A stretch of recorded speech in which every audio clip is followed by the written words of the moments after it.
4 ঘন্টা পার এখনো ইডি দপ্তরে অভিষেক বন্দ্যোপাধ্যায়। প্রাথমিকে নিয়োগ দুর্নীতি মামলায় টানা জিজ্ঞাসাবাদ করে চলেছেন ইডি আধিকারিকরা।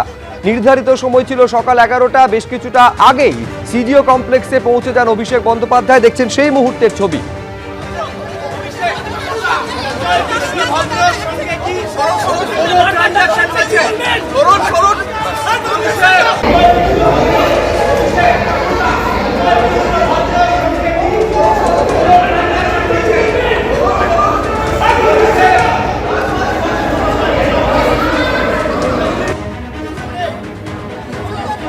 প্রাথমিকে নিয়োগ দুর্নীতি মামলায় জিজ্ঞাসাবাদ করে চলেছেন ইডি আধিকারিকেরা। সেই জিজ্ঞাসাবাদ পর্ব 11টা থেকে শুরু হয়েছে। ঘড়ির কাঁটায় এখন দুপুর 3টে। 4 ঘন্টা পার হয়ে গেল।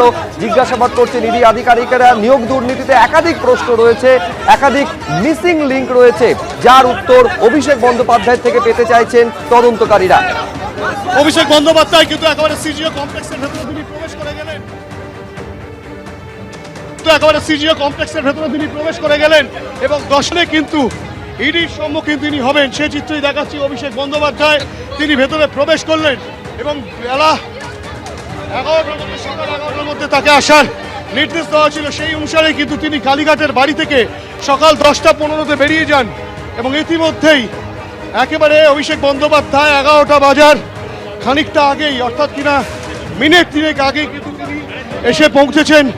এবং সবচেয়ে বড় বিষয় যে অভিষেক বন্দ্যোপাধ্যায়, যাকে কিন্তু রীতিমতো ইডির তরফ থেকে সমন করা হয়েছিল, তাকে আসার জন্য নির্দেশ দেওয়া হয়েছিল এবং সেই অনুসারেই কিন্তু তিনি একেবারে সেই ইডির সম্মুখীন হওয়ার জন্য অভিষেক বন্দ্যোপাধ্যায় সকাল 10টা 15 নাগাদ কালীঘাটের বাড়ি থেকে বেরোন এবং বেরিয়ে একেবারে 11টা বাজার খানিকটা আগেই কিন্তু তিনি এসে পৌঁছন সিজিও কমপ্লেক্সে এবং এখানেই কিন্তু তিনি ইডির সম্মুখীন, ইডির প্রশ্নের সম্মুখীন হবেন, তেমনটাই কিন্তু অভিষেক বন্দ্যোপাধ্যায়ের তরফ থেকে জানা যাচ্ছে। ক্যামেরায় অভিজিৎ দাসের সঙ্গে হিন্দল দে, এবিপি আনন্দ।